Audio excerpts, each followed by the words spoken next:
Yo, what is up everybody, and welcome back to another NBA 2K15 My Career game. We continue in the playoffs, game 2 of the Western Conference quarterfinals, and right away we start off with a not so good turnover that leads to a Monte Ellis foul. He hit 1 or 2 free throws, and the Mavs came out on fire to start this game as we take the mid-range jumper, which you'd expect to go in, but that was not going down. We were down 10-2 early on in this game, and the Mavs are doing exactly what they want to do as Klay Thompson pulls up the 3 and gets it to go at the top of the key. They just want to take 1 or 2. They're on the road. They're the road team. They're the 8 seed against the 1 seed. They can just get 1 game on the road. Home court suddenly shifts in their favor, and that's all they want is we dunk it in the paint there. But, you know, even though they got up to that quick start, we had an answer for it. But, you know, they were chugging along in this first quarter. They had a really good offensive game the first game, and they showed no signs of slowing down the second game. It's basically them saying this game is going to be a shootout, and if you want to beat us, you got to outscore us. Thankfully, we had the likes of Klay Thompson and Andre Iguodala on our team, so we should be able, and David Lewis, we should have a chance at that. But Klay Thompson did miss that shot. Klay was taking quite a few shots in this game. There was a lot of variety of whether they would go in and whether they wouldn't. Here we give it to Klay. He pulls up over a man and is able to get it to go. It rattles in at the last second, and we went down early, and it could have been a sign of, oh man, maybe my teammates won't make shots or anything like that. And it was a little bit of a struggle to get people to make shots, as you see here. But eventually, you know, we get the put back in. We would keep this game manageable, and that's all we really need. We don't need to get like a 10-point lead in this first quarter. We could just keep the, you know, the margin in like a tie game or something like that. Then the second quarter we could take over, third quarter we could take over, fourth quarter. There's a lot of quarters left in this game, basically. So we try to get 2 for 1, and we actually do go 2 for 1 there. And then I get called for my second foul of the game, which causes a little bit of trouble. Puts me in foul trouble here, so I gotta go to the bench, get a little bit of an early rest, come back in the game with a little under 7 minutes remaining in the second quarter, and try to do our best as we look for Klay Thompson. And Klay Thompson had the stroke early on. Like I said, he was quite the volume shooter this game, but he still did have the stroke, as did Denny Tice, pump faking, pulling up and getting the perfect release right there. And just like that, we got a 4-point lead, which is exactly what I was saying. Just no worries. This is a Mavericks team still without Dirk Nowitzki. Dirk is still injured.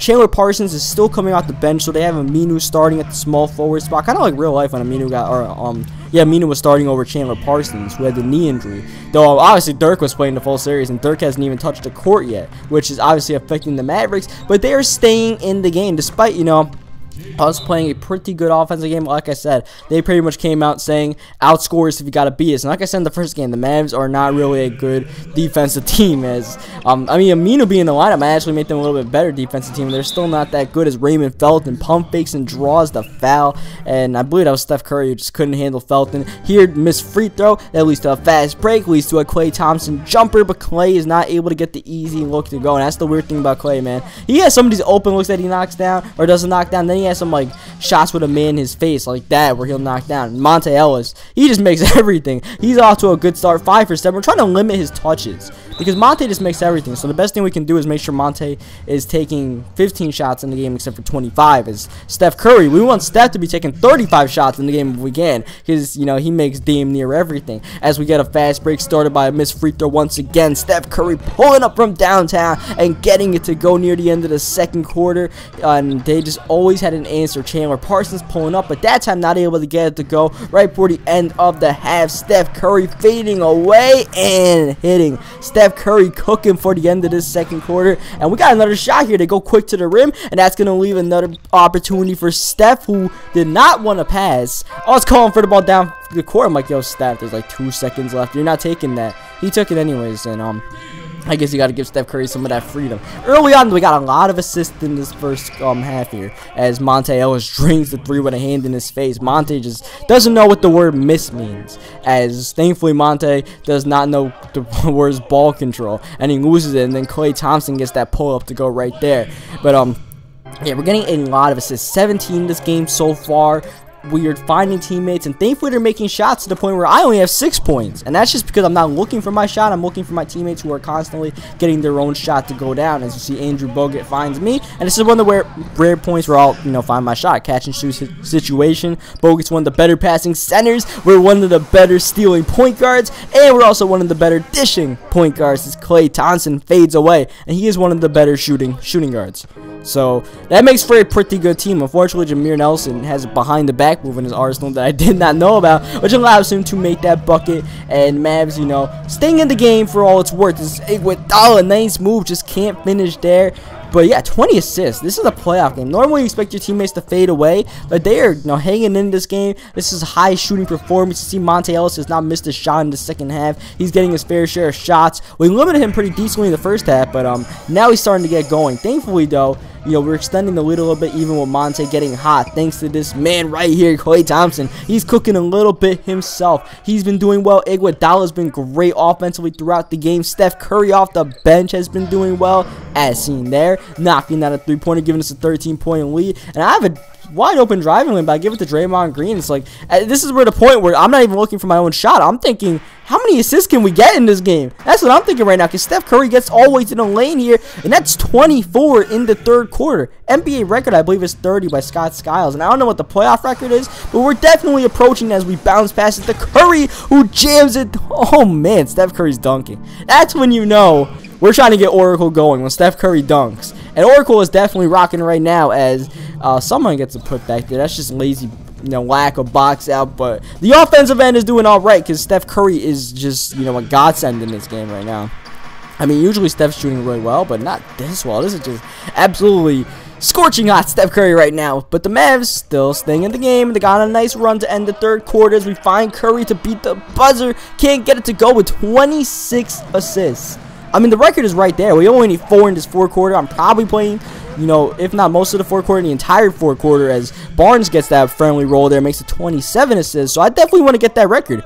It was one thing I always wanted to do in the regular season, was get over 30 assists, and I can never do that with this Warriors team. So I was kind of disappointed in that, as Jameer Nelson drives and finds Tyson Chandler. This is just a wild sequence here. All started with me trying to go for the steal, and it ends with Nelson taking a semi-contested shot, which somehow counted as a 3, and it makes it a 3-point lead. So despite me, you know, record chasing out here, the game is still on the line, as Thompson misses this jumper right here, and then Bogut misses the putback, and then all of a sudden that starts a fast break for the Mavericks, and I fall down. I wasn't even trying to take a charge. I just fell down randomly, and that allows Aminu to cut to the lane and finish, absorbing the contact, and it's a 1-point game, and all of a sudden we're in danger of losing game 2. This is not what you expect when Iguodala drains the three-pointer and gives us now 29 assists in the game. Not that the game is in danger, but oh yeah, the game is definitely in danger. So we find David Lee, and that's assist number 30 right there. And the Mavericks always had an answer on offense. They find Aminu, and Aminu knocks down the baseline jumper right there. Back to a 2-point game, finding Klay Thompson, quick trigger on the 3, and check out that sharp shooting, 63% for the Mavericks. Somehow they're out shooting us right now by 1 percentile. Like, how's that happening? We're knocking down everything. My teammates are having their greatest game ever. 32 assists. We're shattering that assist record right now. And it's still a close game, as Klay Thompson is trying to put it away with that three-pointer. Klay perfect from three-point range throughout this game. David Lee has been on fire in his fourth quarter, and that continues with that jumper right there. Now it's a 10-point lead, and this is getting close to like the biggest lead we've had for the entire game, as David Lee again, he's just killing it from that 10 feet area, like 10-foot mid-range jumper. That's his spot, and I try to look for him as often as I can, as Monte Ellis finishes right there. Monte, for the second consecutive game, goes over 30. He had 38 last game, 32 this game. I thought I might be getting an assist on that play for give us 36, but Klay ended up just taking it all the way himself. Not the worst option to have, even though we didn't get the assist, as we find Klay Thompson right here. David Lee was also open, and Klay gets us assist number 36. That's ridiculous, man. These are 9-minute quarters, and we have 36 assists, man. And we had got to a slow start in the first quarter. We didn't have too many assists. People weren't really making shots like that, and you know, I knocked down this quick jumper here. I could go for 37, but I had to get a double-double. I had to fix up my own stats a little bit, get the double-double with 10 points, because I had to make sure I got it before the coach benched me, which he benched me right here. So it ended up being a good decision, and most importantly, obviously, we come through with the win in the playoffs. So a random stat, like, hungry game in the playoffs. Normally, you don't go for those kind of stuff in the playoffs unless you're like trying to break Michael Jordan's like all-time scoring record of like 64 or whatever it is. But we did it in this game. We ended up winning, despite me only taking 7 shot attempts and only scoring 10 points. So leave a like on this video if you enjoyed Denny Tice shattering the assist record. Subscribe for more NBA 2K15 micro games. As you guys see the stats of my teammates, Iguodala had everybody had a great game. And I'll catch you guys next time for game 3.